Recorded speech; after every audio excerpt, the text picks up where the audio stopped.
The stars looked cold and empty as Admiral Kextar stood on the bridge of his warship. His yellow eyes watched the small blue planet that hung in the darkness ahead of them.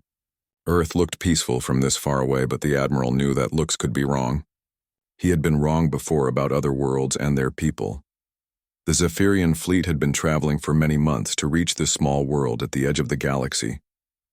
Their home planet was dying and they needed a new place to live. Earth seemed perfect with its blue oceans and green lands. The people who lived there looked weak and simple from what their spy ships had seen. Commander Velthos walked up to the Admiral with a datapad in his hands. His blue skin showed the stress marks that came from long space travel. "Sir, we have finished our first look at the planet. The humans seem to have no real weapons that could hurt our ships. Their flying machines are slow, and their ground forces use old-style guns that shoot metal pieces." Admiral Kextar took the datapad and looked at the information. The humans had cities near water, and they built roads between these cities. Their biggest weapons were large tubes that could shoot explosive shells, but these could not reach into space. They had no shields around their cities and no energy weapons at all. "How many of them are there?" the Admiral asked as he handed back the datapad. "About 7 billion, sir. They seem to fight each other quite often. We have recorded over 200 wars happening right now on different parts of the planet. They do not work together as one people." This was good news for the Admiral. A planet full of people who fought each other would be easy to take over. The Zephyrians had conquered many worlds before, and they always looked for planets where the people were not united. Divided people were weak people. The Admiral walked to the big window that looked out at the stars. His reflection showed a tall being with yellow eyes and blue skin. His people had been warriors for thousands of years. They had taken over 17 different worlds and made the people there work for them. Earth would be number 18. "What about their military strength?" he asked without turning around. "Very basic, sir. They use gunpowder weapons and simple machines. Their soldiers wear cloth uniforms and carry packs on their backs. We saw no energy shields or plasma weapons. Their aircraft cannot leave their atmosphere and their ships float on water instead of flying." The Admiral smiled. This would be easier than he had thought. The last world they had taken over had energy weapons and flying cities. That war had lasted 3 years and cost many Zephyrian lives. Earth looked like it would fall in a few weeks. "Begin the second phase of watching," the Admiral ordered. "Send small spy drones to their major cities. I want to know how their best warriors fight. I want to see how they react when they face danger." Commander Velthos bowed his head. "Yes, sir. Should we also look at their leaders?" "Yes, but focus on their military people. Leaders can be replaced, but warriors show us what a species can really do when they fight for their lives." The spy drones were small and fast. They could not be seen by human eyes, and their simple radar systems could not find them. The drones had been watching Earth for 2 months already, but now they would get closer and record everything. Far below on the surface of Earth, a human named Jake Sullivan was getting ready for a training mission. He did not know that alien eyes were watching him from space. He was putting gear into his backpack and checking his knife. Jake was a Marine, which meant he was a soldier who could fight on land or sea. Jake was 32 years old and had been a Marine for 12 years. He had fought in wars in hot desert countries where the enemy used bombs and bullets. He had also fought in cold mountain areas where the air was thin and the ground was hard. Jake was not the biggest or strongest Marine, but he was smart and did not give up easily. His team of 12 Marines was getting ready to be dropped far from their base. They would have to walk back through wild country with just the gear they could carry. It was training to make them tougher and better at surviving in bad places. The mountains of Montana were cold even in summer. There were bears and wolves in the woods along with other animals that could be dangerous. The Marines would have to find food and water and stay warm at night. They would also have to find their way back without getting lost. Jake checked his compass and map one more time. The drop zone was 40 miles from base and they had 3 days to get back. It should be easy for trained Marines, but Jake knew that easy training did not make better soldiers. Hard training made better soldiers. Above in space, the Zephyrian drones began their close watching mission. They spread out over the planet and started recording everything.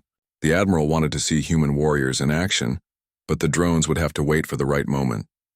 Most humans lived peaceful lives and never had to fight for real. The drones watched police catch criminals and soldiers practice shooting at targets. This was not real combat and did not show what humans could do when their lives were in danger. Admiral Kextar was getting impatient. His reports to the High Command were due soon, and he needed to show that Earth would be easy to conquer. The High Command did not like wars that lasted too long or cost too many ships and soldiers. "How much longer until we see real combat data?" he asked Commander Velthos. "The humans are currently at peace with each other in most areas, sir. We may need to wait for one of their small wars to start or create a situation that forces them to fight." The Admiral thought about this. Creating a test situation was against Zephyrian military law, but waiting too long was also dangerous. Other alien species might find Earth and try to take it first. Continue watching, but be ready to begin invasion planning. I want to move forward with or without perfect combat data. The decision was made and there was no going back now. The helicopter made loud noises as it flew over the green mountains of Montana. Jake Sullivan sat with his 11 Marines as they got ready to jump out. The pilot was following a flight path that would take them deep into the wilderness where no roads or houses could be found. Jake looked at his team and felt proud of them. These were good Marines who had trained hard and fought in real wars. Sergeant Lisa Campbell sat across from him, cleaning her rifle. She had been in the Marines for 8 years and knew how to keep soldiers alive in bad situations. Private Carlos Martinez was the youngest member of the team at only 20 years old. He had joined the Marines straight from high school, and this was his first big training exercise. His hands shook a little as he checked his gear, but Jake knew the young Marine would do fine. The other Marines were a mix of experienced fighters and newer soldiers. Corporal Danny Wright had been in 3 wars and could fix almost any broken equipment. Private First Class Amy Foster was an expert at finding food and water in wild places. Each Marine brought different skills to the team. High above the helicopter, a Zephyrian spy drone followed their movement. The drone was invisible and silent as it recorded everything. Drone operator Zixanel sat in his control room on the alien ship and watched the small screen that showed the humans below. "Target group is moving to drop zone," Zixanel reported to his commander. 12 human warriors with basic weapons and supplies. Commander Hexeral looked at his own screen that showed the same images. "These are their military people?" "Yes, sir. The database shows they are called Marines, which means they fight in multiple environments. They appear to be on a training mission in wilderness area." The helicopter reached the drop zone and began to hover over a small clearing in the thick forest. One by one, the Marines jumped out and landed on the ground below. Jake was the last to jump, and he made sure all his people were safe before the helicopter flew away. The sound of the aircraft faded into the distance, and suddenly the forest was very quiet. Jake could hear birds singing and wind moving through the trees. He could also smell pine trees and the earthy scent of the forest floor. This was different from the hot, sandy places where he had fought real wars. "Everybody check your gear," Jake ordered in a voice that was loud enough for all to hear, but not loud enough to scare away animals. "Martinez, what does your compass say?" The young Marine looked at his compass and then at his map. "Base camp is southeast, sir, about 40 miles through the mountains." Jake nodded and shouldered his pack. It weighed 60 pounds and held everything he would need for 3 days. Water, food, sleeping gear, medical supplies, and extra ammunition for his rifle. The pack was heavy, but Jake had carried heavier loads in worse places. The team began walking through the forest in a single line with Jake in front. Each Marine stayed about 10 feet behind the person in front of them. This way, if something bad happened to one person, the others would still be safe. Above them, the spy drone followed silently. Zixnal watched as the humans moved through the thick trees and over rocky ground. They moved quietly and stayed alert for danger. Their formation was good, and they communicated with hand signals instead of talking out loud. "These humans show good tactical discipline," Zixnal reported to his commander. "They move like experienced warriors even though this is just training." Commander Hexeral was starting to think these humans might be more skilled than the first reports had suggested. "Continue watching. I want to see how they react to real danger." The Marines walked for 6 hours through thick forest and steep hills. They crossed small streams and climbed over fallen trees. The ground was rough and covered with rocks that could twist an ankle if a Marine was not careful. Jake called for a rest break near a small stream where they could fill their water bottles. The Marines sat in a circle and ate energy bars while Jake studied his map. They had covered about 15 miles and were making good time. That was when Private Martinez saw movement in the trees ahead. At first he thought it might be a deer or elk, but then he saw the size of the shape moving through the forest. It was much bigger than any deer. "Sergeant," Martinez whispered to Lisa Campbell, Something big moving at 2 o'clock. Campbell looked where Martinez was pointing and felt her heart start beating faster. Through the trees, she could see a massive brown shape that was definitely not a deer. It was a grizzly bear, and it was huge. The bear was about 50 yards away and had not noticed the Marines yet. It was busy digging in the ground looking for roots or insects to eat. Grizzly bears were dangerous animals that could weigh over 600 pounds and run faster than any human. Campbell quietly moved over to Jake and whispered in his ear, "We have a problem, sir. Big grizzly bear about 50 yards northeast of our position." Jake slowly turned his head to look where Campbell was pointing. He could see the massive brown animal through the trees and knew they were in serious trouble. Grizzly bears were not usually aggressive toward humans, but they would attack if they felt threatened or if they were protecting their territory. Above them, the spy drone moved closer to get better images. Zixanel could see the large predator and the small group of humans. This was exactly what Commander Hexerl had wanted to see. How would humans react when faced with a dangerous animal that could kill them? Jake had several choices. He could order his team to back away slowly and hope the bear would not notice them. He could fire his rifle in the air to scare the bear away. Or he could order his Marines to prepare for combat in case the bear decided to attack. The bear suddenly looked up from its digging and saw the Marines. For a moment, the animal and the humans stared at each other across the forest clearing. Jake could see the bear's small dark eyes and knew that the next few seconds would determine if anyone got hurt. The bear stood up on its back legs to get a better look at the strange creatures in its territory. When it stood up, the animal was over 8 feet tall and looked like a furry mountain. Its claws were as long as Jake's fingers and its teeth were designed for tearing meat. Jake made his decision. Instead of running away or trying to scare the bear, he stepped forward and placed himself between the dangerous animal and his Marines. He did not draw his rifle or make any threatening moves. He just stood there and waited to see what the bear would do. "Back away slowly," Jake said to his team in a calm voice. "Nobody runs and nobody shoots unless I go down." The bear dropped back down on all 4 legs and began walking toward Jake. The grizzly bear walked toward Jake with slow, heavy steps that made the ground shake. Jake stood perfectly still and watched the massive animal get closer. He could smell the bear now, a wild scent of fur and earth and something dangerous that made his heart beat faster. Behind him, Jake could hear his Marines moving away just like he had ordered. Sergeant Campbell was quietly directing the other soldiers to safe positions behind trees and rocks. Jake was proud that his people were following orders even though they wanted to help him. The bear stopped about 20 feet away and looked at Jake with dark eyes that showed no fear. The animal was trying to decide if this small human was a threat or just something that needed to be scared away. Jake had seen that same look in the eyes of enemy soldiers right before they decided to fight. Above them, the Zephyrian spy drone moved closer to record everything. Operator Zixanel could not believe what he was seeing. The human was not running or calling for help. Instead, he was standing his ground against a predator that weighed 3 times as much as he did. "Commander, you need to see this," Zixanel reported to his superior. "The human is not retreating from the predator." Commander Hexerl looked at his screen and saw Jake standing face to face with the enormous bear. "Why is he not using his weapons? Does he want to die?" "I do not understand his behavior, sir. All our data suggests that humans should flee from superior predators."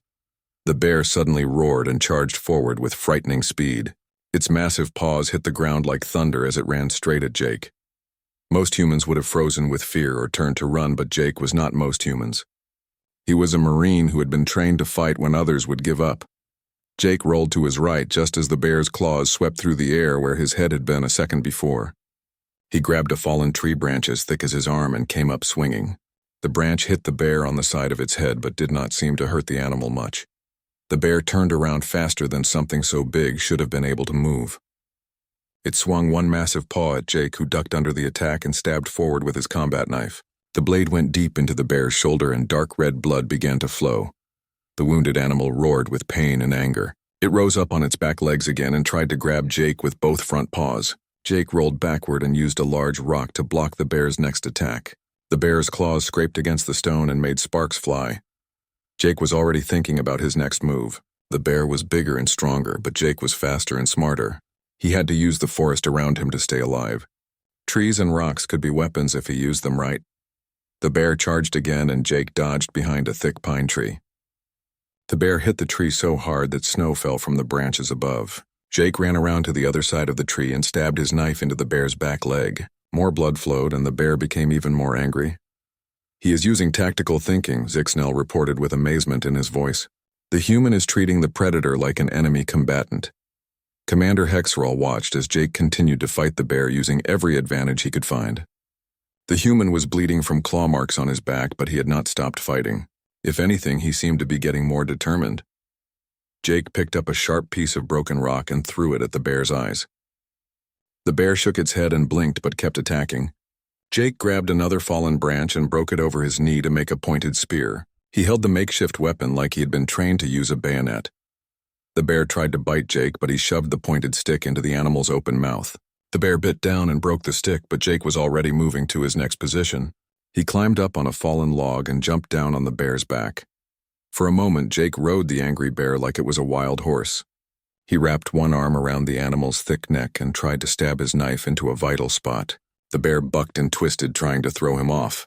Jake held on as long as he could, but finally the bear rolled over, and Jake had to jump away to avoid being crushed. Both the human and the bear were breathing hard now. Jake had cuts on his arms and back where the bear's claws had found him. The bear had several knife wounds that were bleeding freely.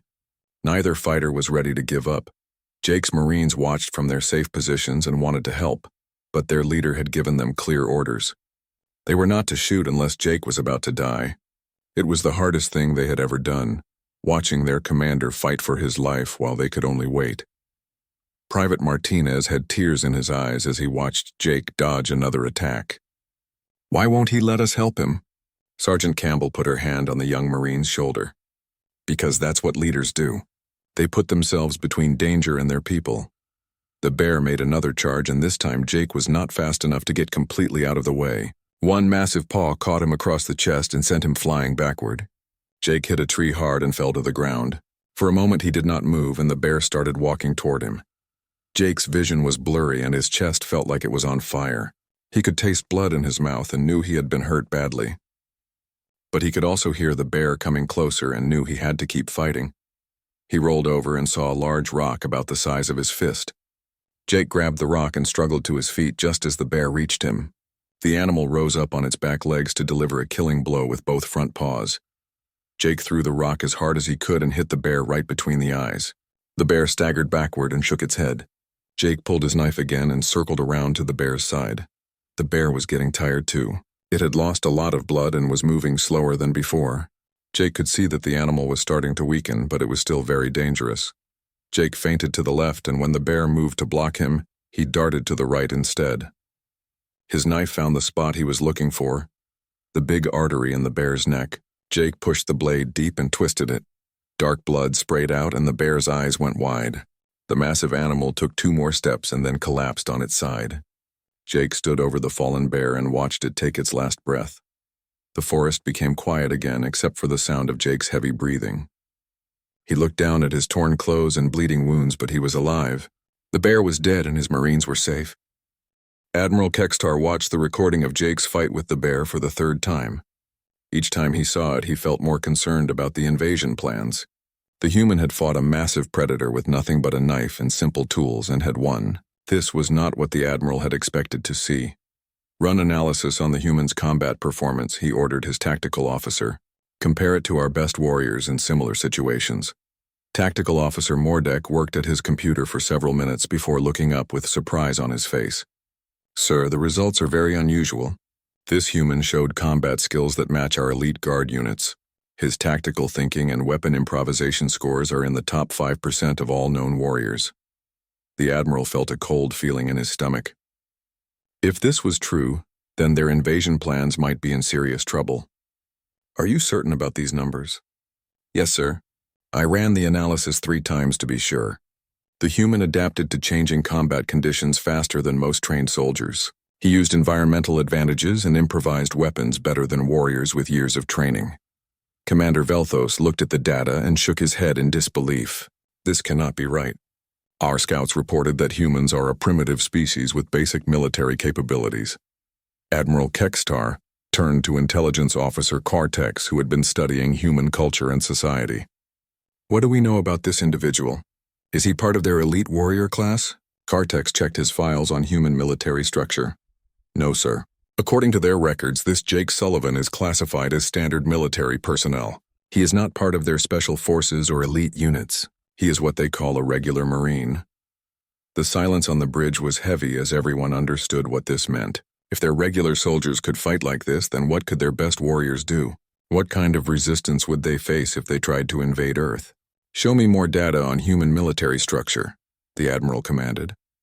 Cartex brought up files on his computer and displayed them on the main screen. Humans have been fighting wars continuously for their entire recorded history, sir. They fight each other, they fight dangerous animals, they fight natural disasters and disease. Their whole civilization is built around overcoming challenges. The Admiral studied images of human soldiers from different time periods. He saw warriors with metal swords fighting on horseback. He saw soldiers in trenches shooting at each other with primitive guns. He saw modern troops using advanced weapons in desert warfare. They never stop fighting, Admiral Kextar said quietly. No, sir. Even when they are not at war with each other, they train for war. They create artificial conflicts to keep their military skills sharp. This wilderness training exercise was designed to put soldiers in dangerous situations so they would know how to survive. Commander Hexrel had been monitoring more spy drones over different parts of Earth. Sir, I have additional concerning data. I have been watching human emergency response teams who fight fires and rescue people from disasters. They show the same fearless behavior as their military forces. Meaning what exactly? Meaning that willingness to face superior opponents appears to be a species-wide trait, not just limited to their warrior class. I watched human firefighters run into burning buildings to save trapped people. I watched rescue workers risk their lives to save others from floods and earthquakes. The Admiral was starting to understand that they had badly misjudged the human species. What about their technology? Our scout said their weapons were primitive. Tactical Officer Mordek pulled up more intelligence files. Their current weapons may be primitive compared to ours, sir, but their rate of technological advancement is extraordinary. In just 100 years, they went from flying in simple aircraft to landing on their moon. Their weapon development has followed the same rapid pattern. Show me. The screen displayed human weapons from different time periods. Spears and arrows gave way to gunpowder weapons, which gave way to automatic rifles and guided missiles. The progression was fast and showed incredible innovation. They appeared to learn from every conflict and improve their technology based on what they learn. Mordek continued. If we invade them, they will study our weapons and tactics and find ways to counter them. Admiral Kextar thought about the 17 other worlds his people had conquered. All of them had been unified planets with established technology that did not change quickly. Earth was completely different. The humans were divided into many nations, but they all shared the same aggressive survival instincts. What is their current population and military strength? 7 billion individuals with approximately 20 million trained military personnel, Cortex reported. But sir, based on what we have observed, their civilian population appears capable of fighting as well. They have access to weapons and many of them know how to use them. The Admiral walked to the window and looked out at the blue planet below. What had seemed like an easy conquest was starting to look like a potential disaster for his people. Sir, Commander Velthos said carefully, perhaps we should reconsider the invasion timeline. We could observe them longer and develop better strategies. Or we could report back to High Command that this world is not suitable for conquest, Admiral Kextar replied. The bridge crew looked surprised. Admiral Kextar had never backed down from a fight before. He was known throughout the fleet as a warrior who would take on any enemy. Sir, the High Command expects us to provide them with a new world. Our home planet needs the resources that Earth can provide. Admiral Kextar nodded but continued staring out at Earth. I understand our needs, but I also understand military reality. Look at the data again. Really look at it. The crew reviewed the intelligence files one more time. Humans fought constantly and seemed to get stronger from each conflict. They adapted quickly to new threats and never gave up even when facing superior enemies. Their technology advanced rapidly and their entire culture was based on overcoming impossible challenges. An invasion would not be quick or easy, Admiral Kextar said finally. Even if we won, it would cost us most of our fleet and thousands of our people, and there is a real possibility that we might not win at all. Intelligence Officer Quartex had been studying more human history files. Sir, there is something else you should know. Humans have a pattern of becoming much more dangerous when they are threatened. Some of their greatest technological advances came during their major wars. Explain. They developed atomic weapons, rocket technology, and advanced computers all during periods of extreme conflict.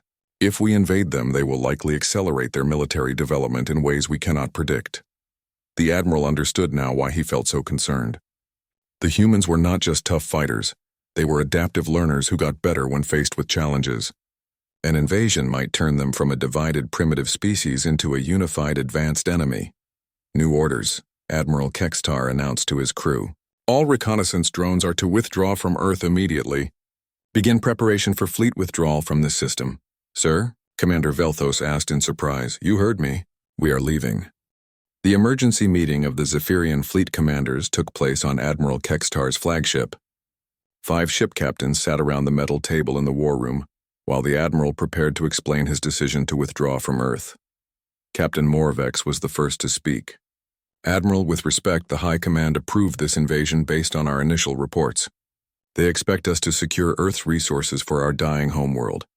Admiral Kextar activated the main display screen and showed the recording of Jake Sullivan fighting the grizzly bear. Watch this combat footage and then tell me if you still want to invade a planet full of beings like this human. The 5 captains watched in silence as Jake battled the massive predator with nothing but a knife and improvised weapons. They saw him use tactical thinking, environmental advantages, and pure determination to defeat an enemy that was 3 times his size.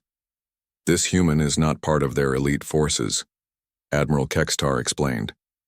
He is standard military personnel, what they call a regular Marine. Our analysis shows that his combat performance equals our best warriors. Captain Zildok leaned forward in his chair. Surely this is an exceptional individual. One warrior does not represent an entire species. That is what I thought too, the Admiral replied, until we gathered more intelligence. The screen changed to show data about human history and culture. Images of wars, disasters, and conflicts filled the display. Charts showed population numbers, military strength, and technological advancement rates. Humans have been fighting continuously for their entire existence, Admiral Kextar continued. They fight each other. They fight their planet's predators. They fight natural disasters. They never stop facing challenges, and they never stop getting stronger from those challenges. Captain Hex Null studied the data with growing concern. These advancement rates cannot be correct. They show technological development happening 50 times faster than normal species progression. The data is accurate.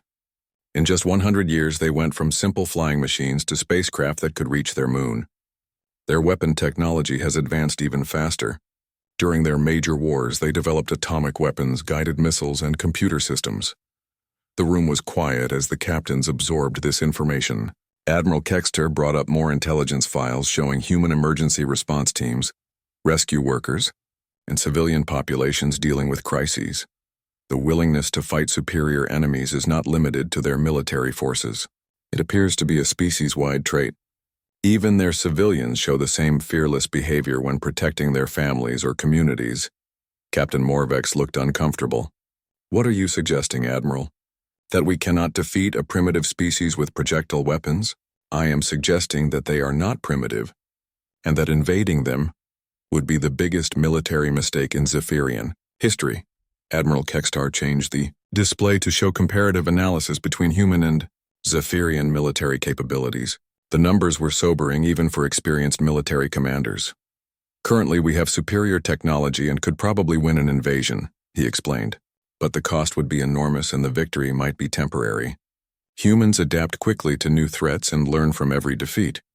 Sir, Captain Zildok said carefully, even if the invasion is difficult, we need Earth's resources. Our homeworld will not survive without a new planet to colonize.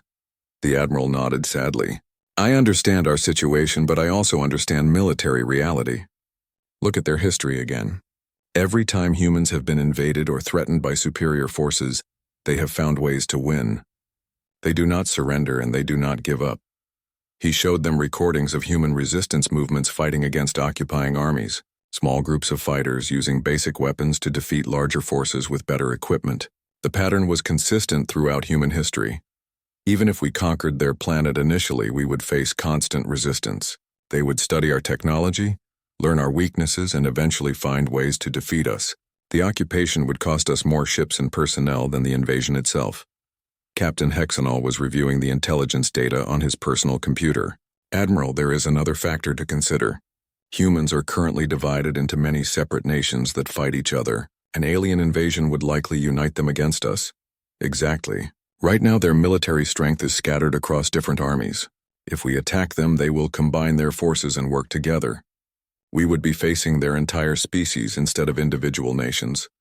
The implications of this were frightening to consider. 7 billion humans working together with unified military forces and shared technology would be a formidable enemy for any species. Admiral Kextar stood up and walked to the window that looked out at Earth. I have been a warrior all my life, and I have never backed down from a fight, but I have also never been foolish enough to start a war that would destroy my own people.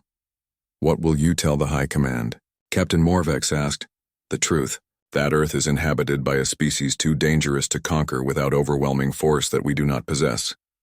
The Admiral turned back to his commanders. I am classifying humanity as a Category Omega threat. This means they are considered too dangerous to engage without absolute military superiority. Category Omega was the highest threat classification in Zephyrian military doctrine. It was reserved for species that could potentially destroy the Zephyrian fleet if provoked into war. Prepare all ships for immediate withdrawal from this system, Admiral Kextar ordered. We will find another world to colonize, one that will not cost us our entire civilization. Far below on Earth's surface, Jake Sullivan finished his medical treatment and rejoined his Marines for the rest of their training mission. The fight with the bear had delayed them by several hours, but they could still reach base camp on schedule. How are you feeling, sir? Sergeant Campbell asked as they started walking through the forest again. Fine, Jake replied while adjusting his pack. Just another day in the mountains. He had no idea that his 20-minute battle with a grizzly bear had been watched by alien observers. He did not know that his courage and fighting skill had convinced an advanced alien species to abandon their invasion plans. The Marines completed their training, exercised 12 hours ahead of schedule despite the delay caused by the bear encounter. Jake's after-action report mentioned the incident in a single sentence. Encountered hostile wildlife at grid reference 47.6. Threat neutralized. Mission continued. 3 weeks later, Jake received a commendation for outstanding performance during wilderness training. The citation praised his leadership and tactical decision-making, but made no mention of alien observers or invasion fleets. The Zephyrian fleet jumped to hyperspace and left Earth's solar system forever. Admiral Kextar's report to the High Command recommended that Earth be placed on the Forbidden Worlds list and never approached again. Humanity represents a unique threat, his report concluded. They are a species that becomes more dangerous when challenged and more unified when threatened. Any attempt to conquer them would likely result in the destruction of our own civilization. The High Command accepted his recommendation without question. Admiral Kextar had never been wrong about military matters, and they trusted his judgment completely. Back on Earth, life continued as normal. Humans went to work, raised their families, and dealt with the everyday challenges of living on a dangerous planet. They had no idea how close they had come to an alien invasion, or how one Marine's courage had saved their entire species. The universe was full of predators and threats, but humanity had been preparing for those challenges since the beginning of their existence. They were ready for anything, even if they did not know it yet.